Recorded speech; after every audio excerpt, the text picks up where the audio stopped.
Oh, I wanted to show off this clip too from Ludwig.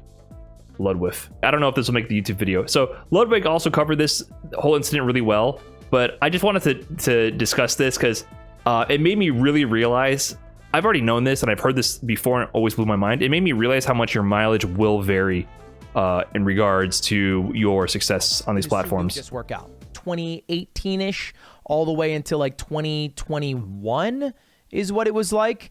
And if you look at the hours streamed, it's pretty low. You know, it's averaging about a couple bad months in there, 40 hours, which is very, very low. Now, 500 viewers is not a small amount. That puts you not in the top 1% of creators on Twitch. It puts you in the top like 0.01%. 0.01. I have 747 viewers. I'm in the 0.05%. So not 0.01 of English. Percent of creators. It's enough to live off of. When I started going full time at 150 average viewers and had about like 400 to 500 subs, you know, which is about like $1,000 to $2,000 a month. That was enough. That was enough for me. Okay, so that's where I got to point this out. So he said on 500 average viewers, it's enough to live on. When I had 100 to 150 average viewers, I had 400 to 450 subs. That ratio does not exist in the FGC. That is, you know, Ludwig is from a Smash background and then a general, he branched off to be general streamer entertainment background. That ratio is fucking absurd.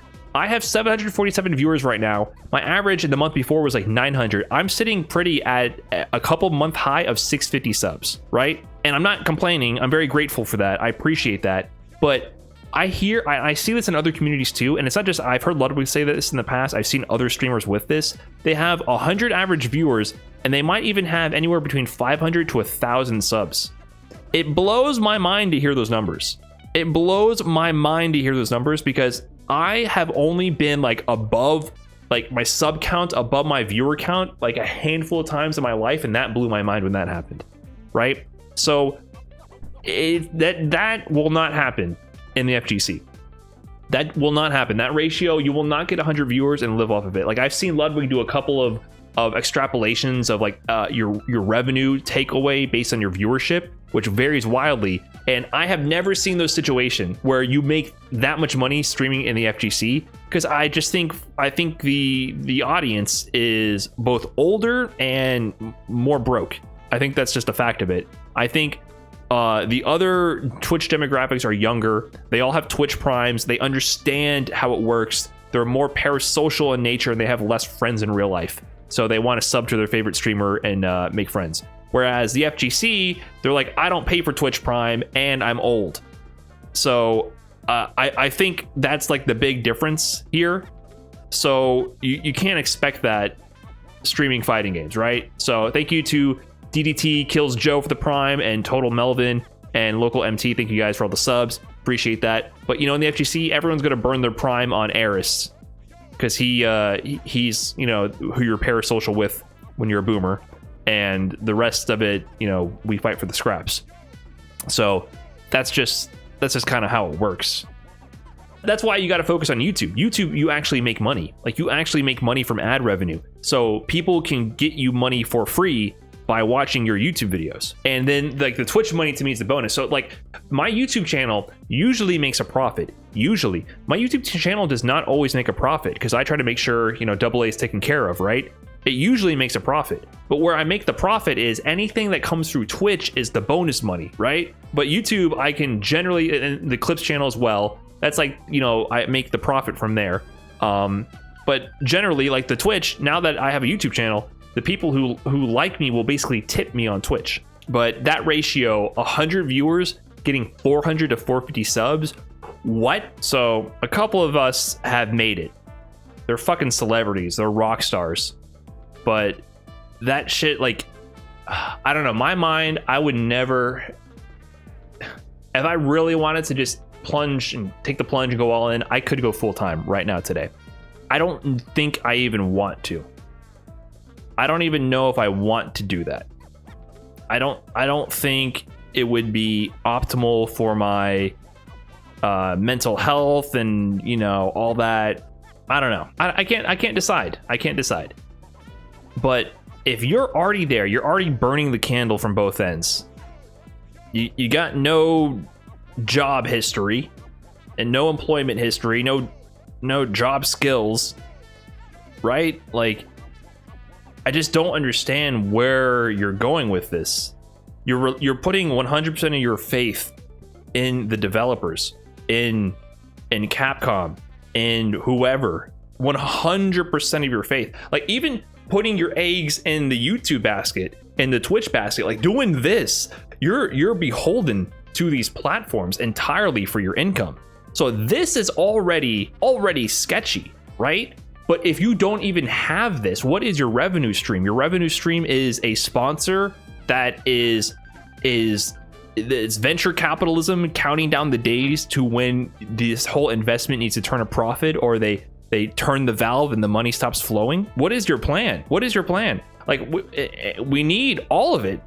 If you're in this biz, you need every revenue stream that you can crank as much as possible. I hate being totally like capitalist mindset about it. I do respect and want the dream of the professional player whose dedication is 100% on just winning it all and being the best they could be on that craft. And I want to work to make that a reality.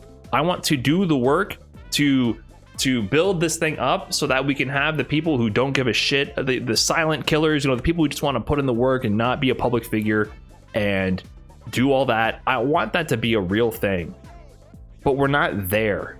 We are not there at all. And you can do your part to make this this dream a reality by just turning on OBS, using some of your income to get an editor, and doing a YouTube channel and a Twitch stream, and having someone just automate the process for you.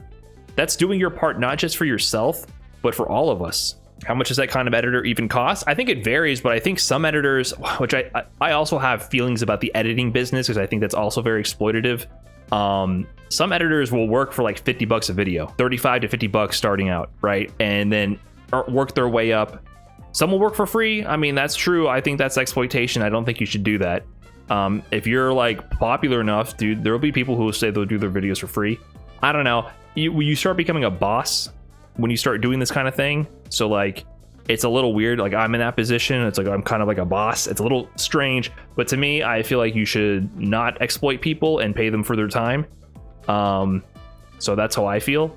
But if you wanted to exploit them, I guarantee you that some of our notable players could get people to do things for free for their YouTube content. I'm not saying they should, but I'm saying you probably could. And there's different business models, right? There's revenue share. There's different ways to go about it. A reasonable price. I don't know. I don't want to give away numbers. It's a little awkward to talk about money, so I wouldn't talk about it unless AA was okay about talking about it.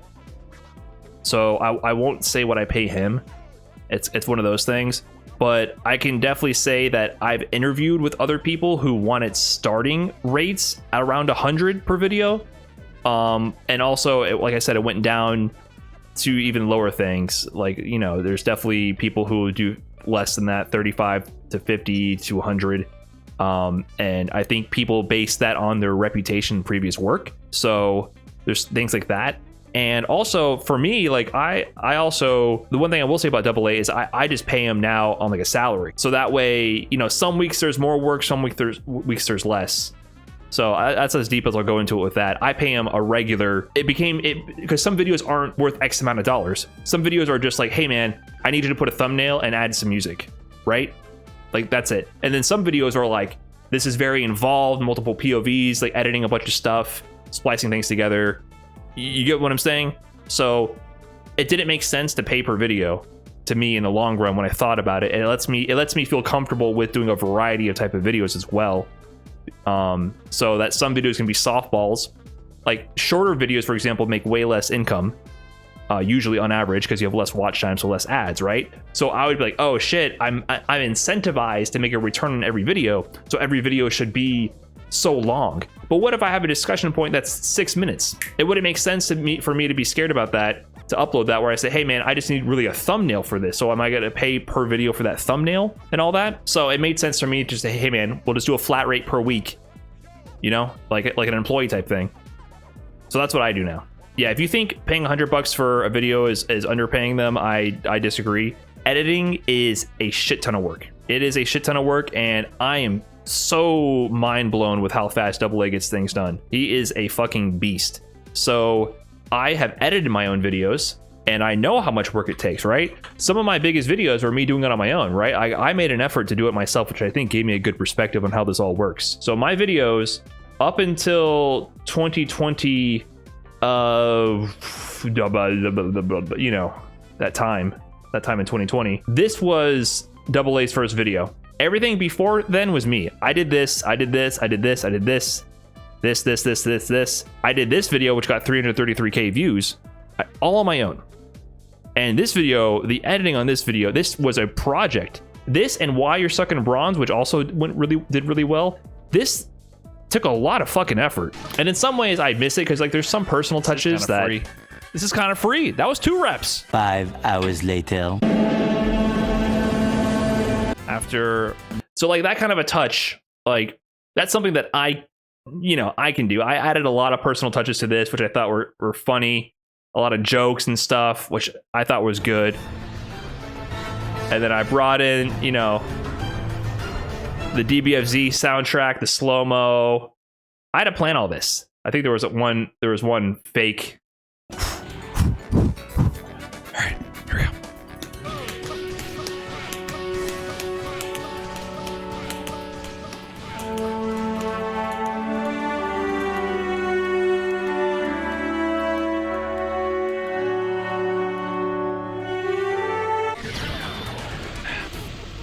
That would have been fucking sick, but it didn't happen. See, okay, I can make myself laugh, right? I thought it was a good bit. I thought I showed the insanity forming over that time period pretty well, but like I did this, you know, I did all this stuff, right? And I realized that this took so long to edit. Hours and hours and hours to edit after work, during work hours, sneaking over to my work laptop, over to my main computer, right? Cutting into my streaming time, things like that. And then this video took for fucking ever, 5 minutes, 43 seconds, took so long to do. And I realized I was like, I cannot do this. I just cannot get enough videos out fast enough. And I just can't. So then this was a trial run with Double A. And then it kind of just grew from there. We just kept doing it, it kept growing and growing and growing. And you know, there we go. Basically, I think I had a good perspective to understand the value of a video. And that time, the time was so worth the money. The time was worth the money. Nothing in this world is more valuable than time. Do you have a metric to see how many new views your older videos got after your sub count went up? I can like go to the video itself and look at it, but for the most part, old videos don't get views except randomly they go viral. So like for example, the Iron Man Infinite video, it did okay at first, and then it went viral for a while, like a week or so later. Then it went off, and then like a year later, and it went semi-viral. I got another 100K views a year later, for example. So you can look at it, but I can say the general trend is they'll get like 1 or 2 views a week, right? So it's not. YouTube does not like to promote older videos that much unless it has like real staying power, like Why You're Stuck in Bronze or the Iron Man Infinite. Yeah, that was my highest viewed video ever until recently. What surpassed it? Something surpassed it. Yeah, this one, Times Kids Challenge Fighting Game Pros. I think it's because I stole the meme for the thumbnail, and then this one, for some reason, this thumbnail just went hella ham and got a bunch of views. Yeah, anyways, what the point is, because I've done this, and I've done this for a long time, like I've been doing random stuff for a long time. I even edit all my music videos, my tech videos. Like I got it. Like I understood how much editing work went into this. So I was down to pay for it. Yeah, Double A is worth every penny. He's a genius. I do think it's worth the money. You should pay for an editor. But there are downsides, bro. I'm so disappointed this DNF dual video. Sometimes the YouTube algorithm just does not want to play nice with you, and this video just like it was a dud, even though it's a really good video. If you want to make me feel less bad about it, you can all click on this video and watch it. But yeah, it definitely did not deserve to bomb this hard. I think we needed a more inflammatory thumbnail and title combination. Didn't reach the target audience. Just how it is. But yeah, I think that's the part 2 of the rants.